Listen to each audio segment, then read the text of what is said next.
Krishna Sarana Sai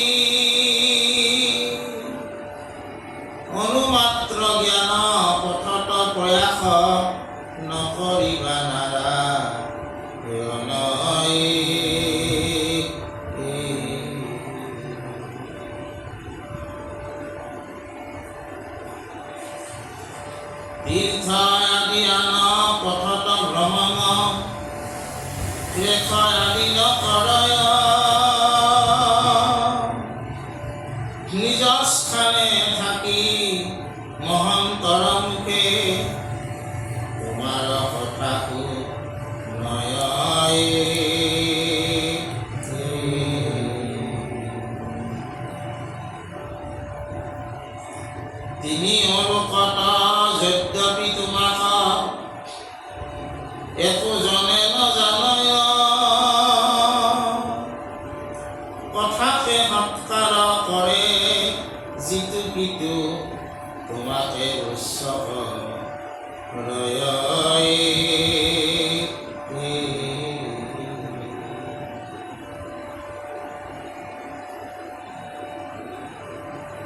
আমাৰ মানে আজি ৰত্নাৱলী কৈছে কি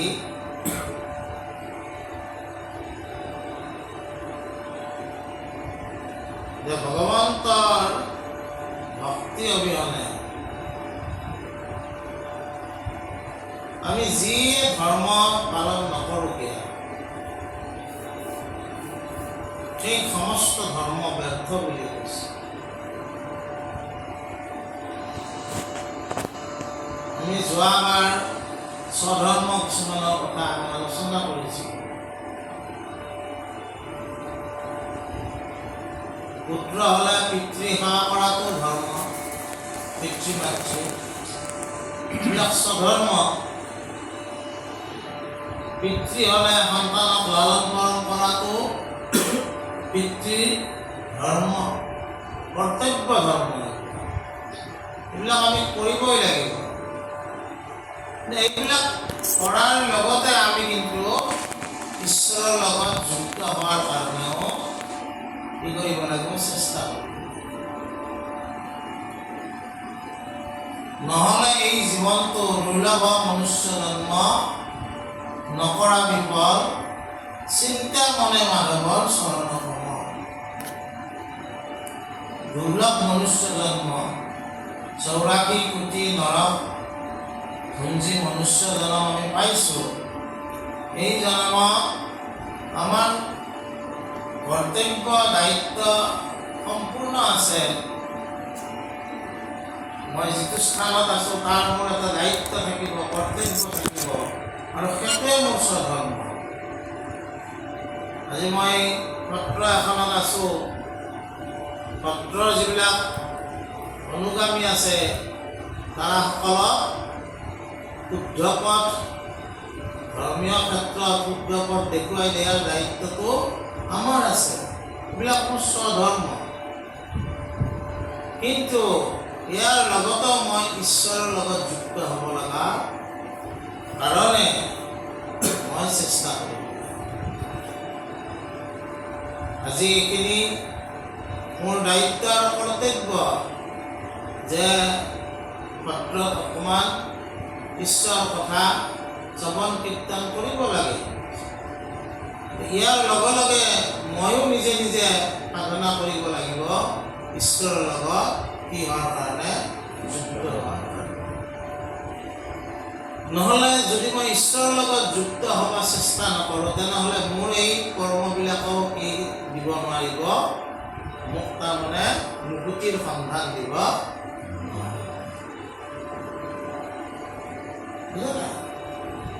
এই কথাটো কৈছে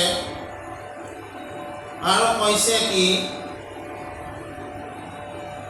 এই কৃষ্ণ কথাত কেনেকৈ আমাৰ মন ৰত হয় তাৰ যত্ন আমি কৰি থাকিব লাগে।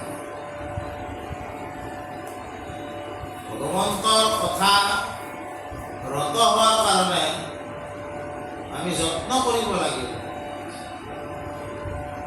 আৰু সেই যত্ন আমাক ৰত্নাৱলীয়ে কৰি থাকিবলৈ কৈছে। কাৰণ ভক্তি ধৰ্মৰ এটা ৰহস্য আছে। সেই ৰহস্যটো হ'ল কি, তেওঁক সুমৰণ কৰোঁতে কৰোঁতে কৰোঁতে এদিনাখন তেওঁৰ আমি ভকত হ'ব পাৰোঁ। আৰু যিদিনাখন আমি তেওঁৰ ভকত হওঁ সিদিনাখনে তেওঁৰ হৃদয়ৰ লগত আমাৰ কি হ'ব, সংযোগ হ'ব।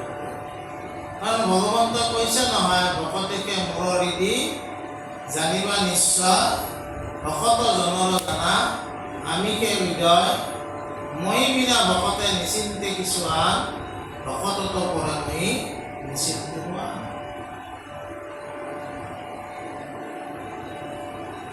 ভাল উপায় পাইও ভাই ভাইয়ে ৰাম নাম নিগম ৰহস্য একচিত্ত মনে ভাব ভাই ভাইয়ে যাৰ নাম তাকে কৰা বৈশ্য।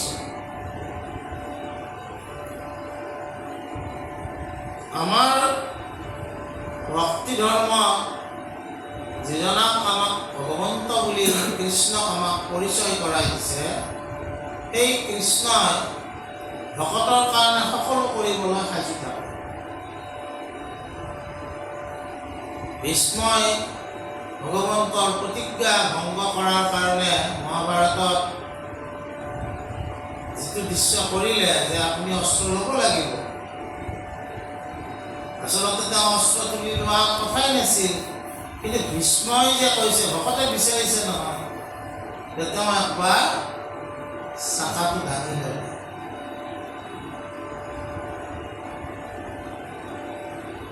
অৰ্থাৎ যুদ্ধত প্ৰবৃত্ত হ'ল, কিন্তু তেওঁ কৈছিল যে মই মহাভাৰতৰ যুদ্ধত প্ৰবৃত্ত নহওঁ।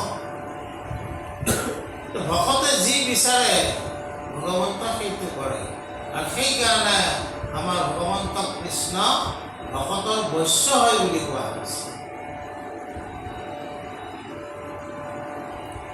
তাৰপিছত কোৱা হৈছে যে যি ভগৱন্তই ব্ৰহ্মাক সৃষ্টি কৰিছিলে, সেই ব্ৰহ্মায়ো ব্ৰহ্মাক কি দিছিলে সৃষ্টি কৰি? সৃষ্টিকৰ্তা দায়িত্ব দিছিলে, আৰু চাৰি বেদ অৰ্থাৎ জ্ঞান ব্ৰহ্মাৰ হাতত তুলি দিছিলে।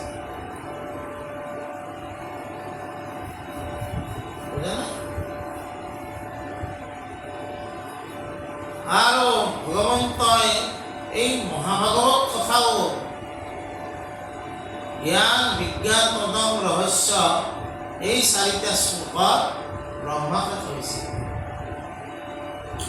কিন্তু সেই ব্ৰহ্মায়ো আমি প্ৰাৰ্থনা কৰা নামঘোষাত পাইছোঁ, যিখন নামঘোষা আমাৰ কাৰণে কি? আমি অসমীয়া মানুহসকলে আমি বিভিন্ন শাস্ত্ৰ আমি পঢ়িব পাৰোঁ, কিন্তু আমি ধৰ্মীয় দিশত চলাৰ কাৰণে আমাক সদায় এখন শাস্ত্ৰৰ প্ৰয়োজন হয়। একদম নিকটতে এইখন হ'ল নামঘোষা। নামঘোষা অবিহনে কোনো অসমীয়া মানুহে ধৰ্মীয় ক্ষেত্ৰত খোজকাঢ়িব ইচ্ছা নকৰে। ধৰ্মীয় ক্ষেত্ৰত খোজকাঢ়িব ইচ্ছা কৰাৰ প্ৰথম প্ৰয়াসতে নামঘোষাক আশ্ৰয় কৰি লয়।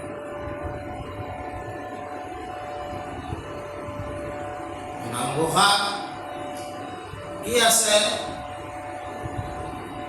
ভাৰত বৰিষ ধন্য কলি যুগ হৰি হৰি হৰি হৰিয়ে ব্ৰহ্মাৰ প্ৰাৰ্থনী নৰতনুয়নুপম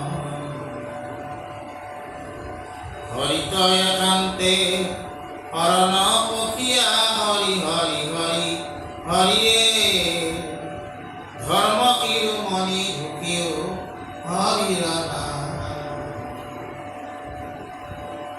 যিজনক সৃষ্টিকৰ্তা সৃষ্টিৰ দায়িত্ব দিছে,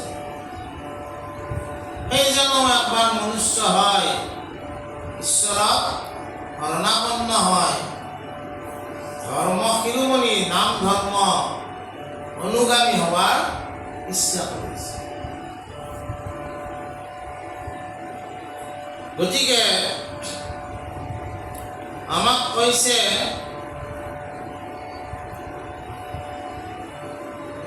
কি কাৰণত ব্ৰহ্মাই ইচ্ছা কৰিছে যে যিমান আমি জ্ঞানী নহ'লেও, যিমান আমি কৰ্মপন্থ জ্ঞানপন্থত আমি খোজ নাকাঢ়িলেও, হয় আমাৰ মূল গ্ৰন্থ হ'ল বেদ। জানা বিদ্যাটোৰ পৰা বেদ হৈছে জ্ঞান। 1,00,000 শ্লোক আছে বেদত। তাৰে ভিতৰত 80,000 শ্লোক কৰ্মকাণ্ডৰ শ্লোক, কৰ্মপন্থ, 16,000 জ্ঞানপন্থ, 4,000 উপাসনা বা ভক্তিপন্থ।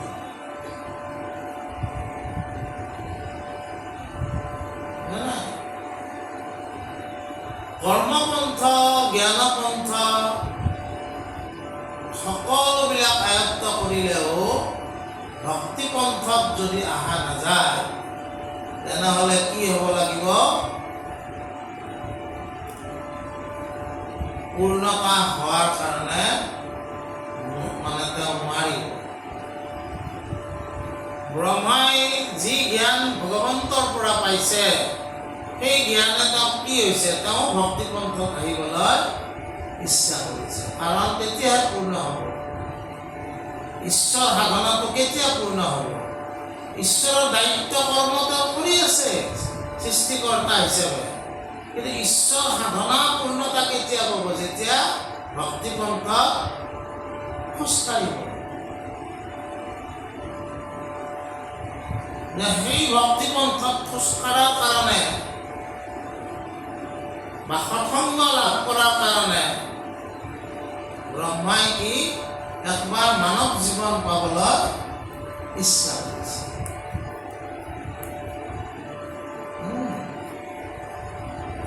মানৱ জীৱনটো সাধাৰণ জীৱন নহয়, কিন্তু যিটো জীৱন পাবাক লাগি ব্ৰহ্মাই ইচ্ছা কৰিছে। আমি কি কৰোঁ? আমি ভাবোঁ কি যে আমি দেৱতা হওঁ, কাৰণ দেৱতাসকলে বহুত স্বৰ্গ সুখত থাকে, হয়নে? কিন্তু দেৱতাসকলেও এই জীৱন পাবক লাগি ইচ্ছা কৰিছে। কিহৰ কাৰণে?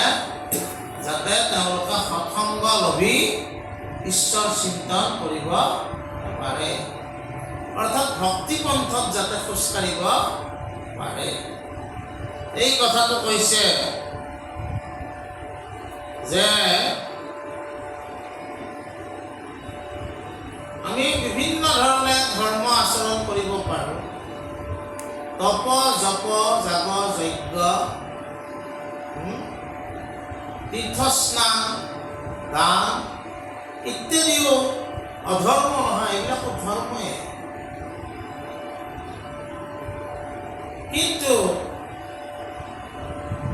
এই ধৰ্মবিলাক কৰোঁতে আমি কি হ'ব লাগিব? ঈশ্বৰযুক্ত হ'ব লাগিব। ঈশ্বৰযুক্ত নহ'লে এই ধৰ্মবিলাকে তোমাক মুকুতিৰ সন্ধান দিব নোৱাৰে। ঈশ্বৰযুক্ত হোৱাৰ কাৰণে ঈশ্বৰক আমি জানিব লাগিব। কিন্তু আমাক শাস্ত্ৰই কৈছে, কি কৈছে? যে তিনিও লোকত ভগৱন্তৰ বিষয়ে সকলো জনা লোক কোনো নাই।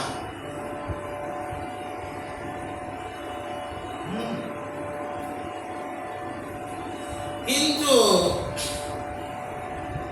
সন্তসকলে ভগৱন্ত সম্পৰ্কে তেওঁলোকৰ উপলব্ধি আৰু অনুভৱৰ মাজেৰে আমাক যি ব্যক্ত কৰে, সেই সন্তসকলৰ সৎসংগ সেই সমস্ত শুনিলে আমি ভগৱন্তৰ লগত যুক্ত হ'ব পাৰোঁ। কাৰণ ভগৱন্ত পুৰুষক কি বুলি কোৱা হৈছে?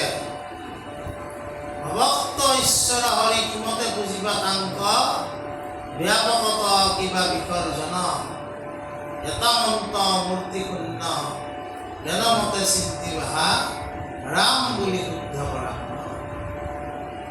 অব্যক্ত তেওঁক কথা শেষ কৰিব কোনেও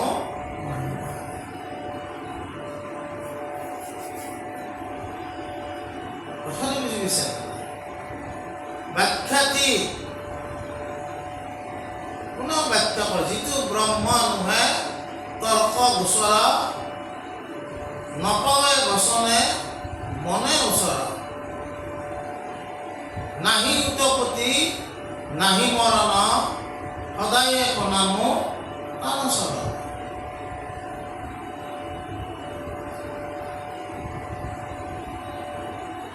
তৰ্কই দি জিনিব পৰা বিষয় ভগৱন্ত নহয়, ঈশ্বৰ নহয়। ঈশ্বৰক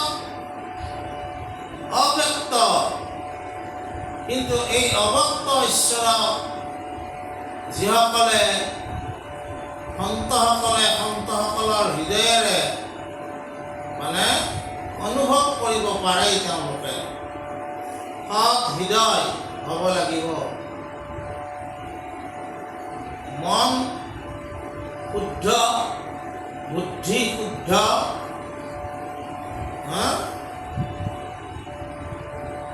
আৰু কি তেতিয়া চিত্ত শুদ্ধ। মন বুদ্ধি চিত্ত যেতিয়া শুদ্ধ হ'ব, তেতিয়া সেই লোকজনে একো নাজানিলেও, বহু তেওঁ জ্ঞানী নহ'লেও তেওঁ ঈশ্বৰৰ লগত যুক্ত হোৱাৰ কাৰণে সহজ হয়।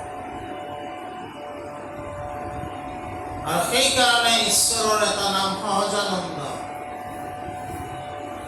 সৰল হৃদয়ত সহজ লোকৰ লগতে ঈশ্বৰ। আমাৰ এটা আত্মবাক্য আছে, পবিত্ৰ হৃদয় যাৰ ঈশ্বৰ সহায়। হৃদয়খন যাৰ পবিত্ৰ হয়, তেওঁৰ মনো পবিত্ৰ হয়। মন পবিত্ৰ হ'লে তেওঁৰ বুদ্ধিও পবিত্ৰ হয়, আৰু বুদ্ধি মন হৃদয় যাৰ পবিত্ৰ, তাৰ চিত্তও কি হয়? শান্ত। এই কথাখিনিকে কৈছে যে এই সমস্ত পবিত্ৰ কৰাৰ ক্ষেত্ৰত তুমি পবিত্ৰৰ যিটো উৎস, সেই উৎসৰ কাষ চাপিব লাগিব। পবিত্ৰতাৰ উৎস ক'ত থাকে? সন্তসকলৰ ওচৰত। গতিকে আমাক কৈছে যে তুমি তীৰ্থ নকৰিব পাৰা, তুমি দান নকৰিব পাৰা, তুমি ব্ৰত নকৰিব পাৰা, যিয়ে তুমি বহিৰংগ সাধনা একো নকৰিব পাৰা, কিন্তু তুমি যদি সন্তৰ ওচৰলৈ যোৱা, পবিত্ৰ হৃদয়ে তোমাক যিবিলাক ক'ব, তাৰ ফলত তুমিও পবিত্ৰতাৰ ফালে আগবাঢ়ি যাবা। আৰু ভাগৱতৰ উদ্দেশ্য এইটো, সৎসংগ ভাগৱতৰ মূল উদ্দেশ্য। ৰত্নাৱলী যিহেতু ভাগৱতৰ সাৰ গ্ৰন্থ, ইয়াৰো মূল উদ্দেশ্য কি? পবিত্ৰতা। সৎসংগৰ জৰিয়তে তুমি পবিত্ৰতা লাভ কৰা, এই কথাটো কৈছে। তাৰপিছত কি কৈছে? ব্ৰহ্মাৰ বচনে দেখাইলো জ্ঞানতো, অধিক কথা শ্ৰৱণ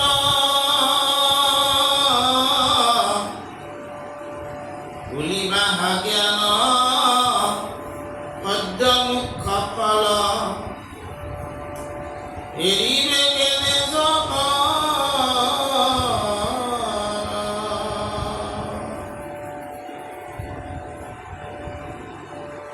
অনত কুমাৰ বচনে ইহাৰ উত্তৰ লৈলো নিশ্চয় মুকুতিটো কৰি কথা শ্ৰৱণৰ অধিক সুখয়া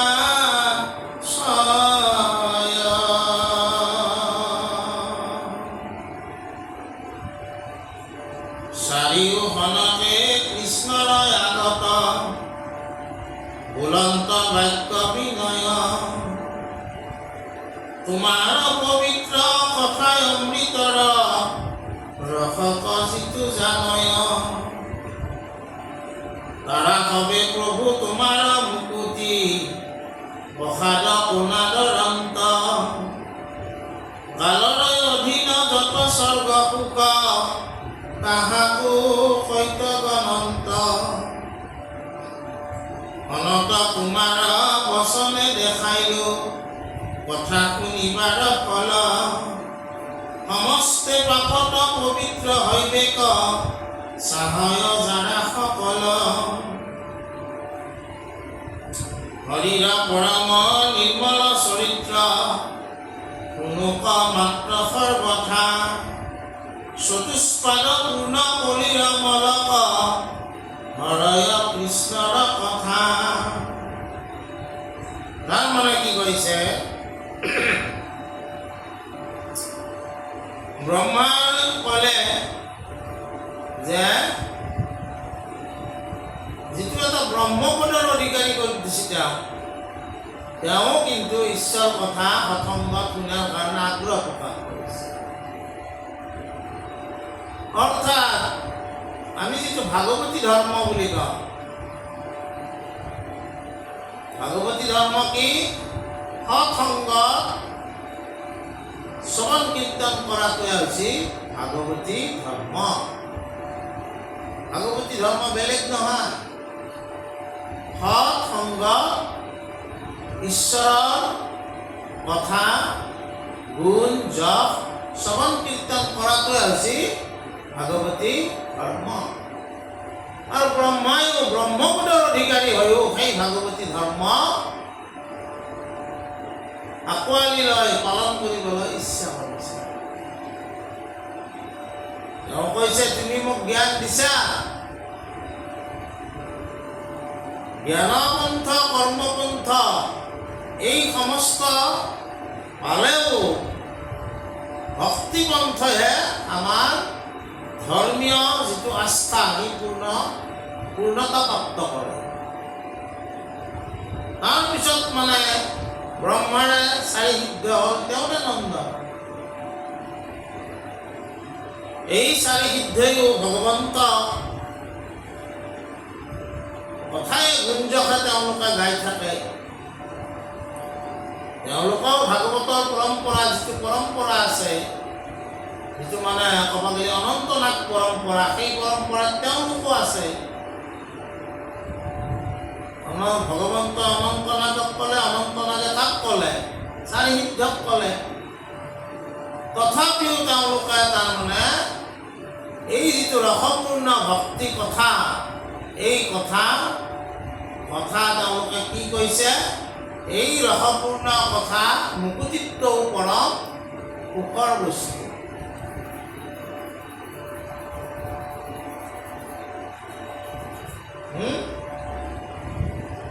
নমাগহু সুখ ভোগ নলাগে মুকুতি,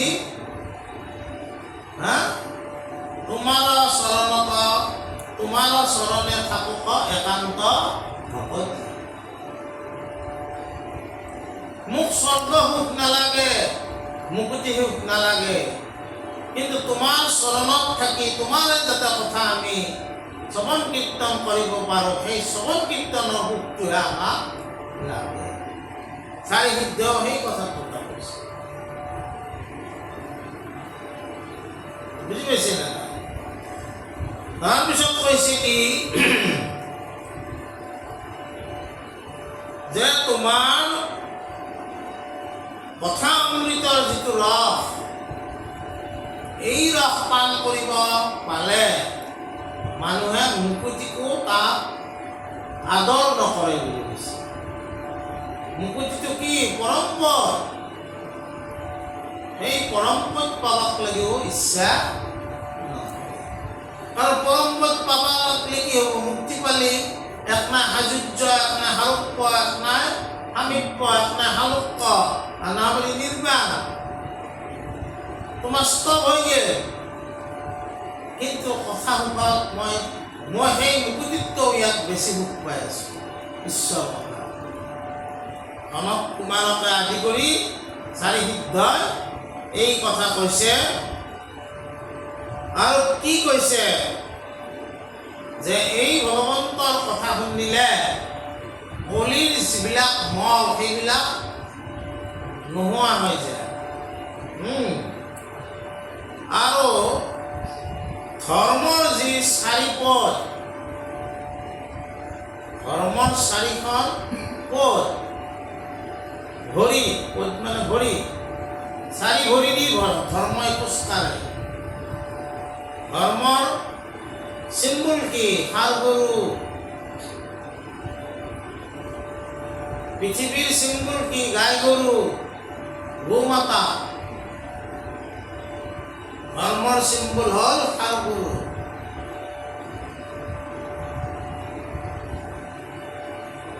এই ষাঁড় গৰুৰ চাৰিখন ঠেং, আমি ঠেং বুলি কওঁ, বা চাৰি চৰণ।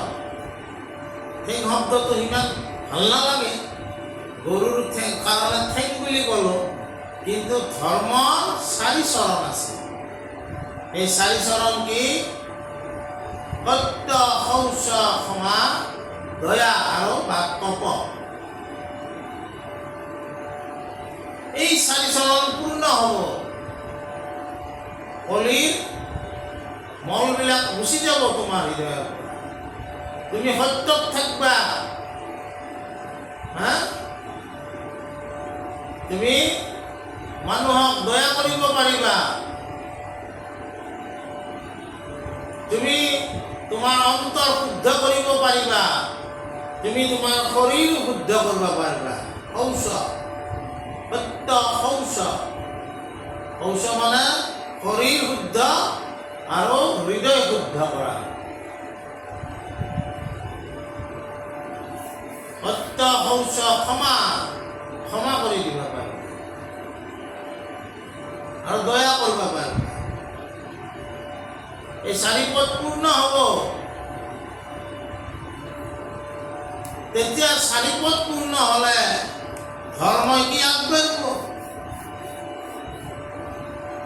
চাৰিটা পদ পূৰ্ণ নহ'লেতো ধৰ্ম আগবাঢ়িব নোৱাৰিব।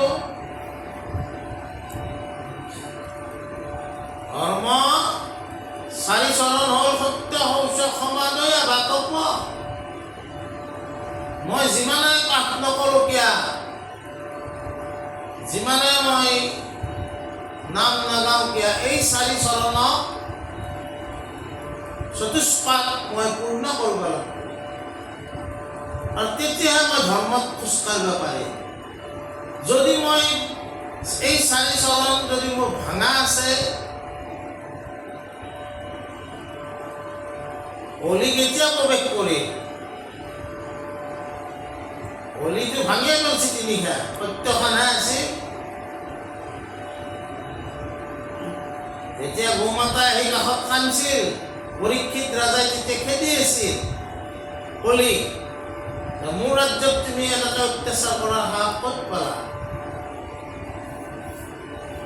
এইটো এটা বেলেগ চেপ্টাৰ।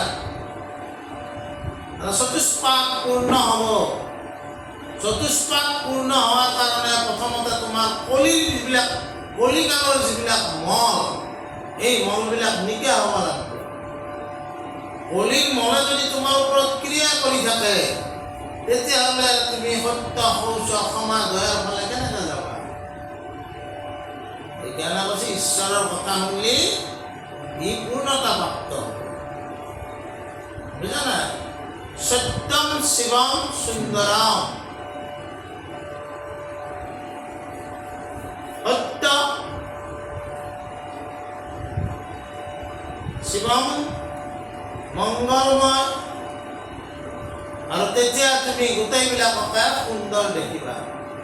তুমি যদি সত্যত থাকা আৰু তুমি শিৱম, শিৱৰ অৰ্থটো হ'ল মংগলময়, তুমি সকলোৰে যদি মংগল চিন্তা কৰা, তেতিয়াহ'লে জগতখনক তুমি সুন্দৰ দেখিবা। তাকে কৈছে সত্যম শিৱম সুন্দৰম। বুজা নাই? তাৰপিছত কৈছে কি? 9টাই বেজিছে। আজি আমি এইখিনিতে আৰু 9টা বাজিছে না। বাৰু আমি অহাকালি এইটো আৰু আৰম্ভ কৰিম, মানে সময়টো চাব লাগিব। গতিকে আমাৰ আজি আমি ভালতে এৰিলোঁ, সেইটো হ'ল সত্যম শিৱম সুন্দৰম। খুব সুন্দৰ গীত। এইটো ক'ত আছিলে? সেইটো আছিলে সত্যম শিৱম সুন্দৰম। ৰাজ কাপুৰে বনাইছিলে খুব সুন্দৰ লাগে গীতটো এই গীতটোৰ লগত লতা মংগেশকাৰৰ এটা কথা আছে এটা ট্ৰেকতে লতা মংগেশকাৰে এই গীতটো গাইছিলে সেইদিনা লতা মংগেশকাৰৰ অলপ খং উঠি আছে ঈশ্বৰৰ গীত এটা গীতবিলাকত কেইবাটাও ট্ৰেক কৰিব লগা হয় ভুল হ'লে কিবা মিউজিক মিছ হ'লে কিন্তু সেইদিনাখন এই সত্যম শিৱম সুন্দৰম এটা ট্ৰেকতে লতা মংগেশকাৰে গাইছিলে ঈশ্বৰ সত্য হে সত্য হি শিৱ হে শিৱ হি সুন্দৰ হে হয়নে কি সুন্দৰ লাগে বুজা নাই আৰু আগতে আমাৰ এয়া দূৰদৰ্শনতো লিখা আছিলে সত্যম শিৱম সুন্দৰম তাৰপিছতে কিবা কাৰণত মানে এইবিলাক ছেকুলাৰিজিমছৰ মানে ভূতে লাগ পালে তেওঁলোকক এইটো যেন মানে কিবা হিন্দু ধৰ্মৰহে বাকী ধৰ্মই নহয় কিন্তু এইটো আচলতে কোনো ধৰ্মৰে নহয় এইটো গোটেই মানৱ জীৱ জগতৰ এইটো গোটেই জীৱ জগতৰ মন্ত্ৰ সত্যম শিৱম সুন্দৰম ঠিক আছে কৃষ্ণ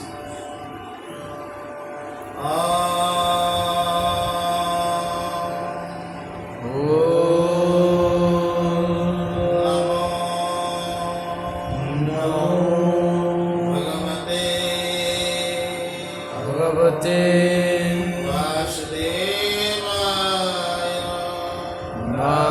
वासुदेवाय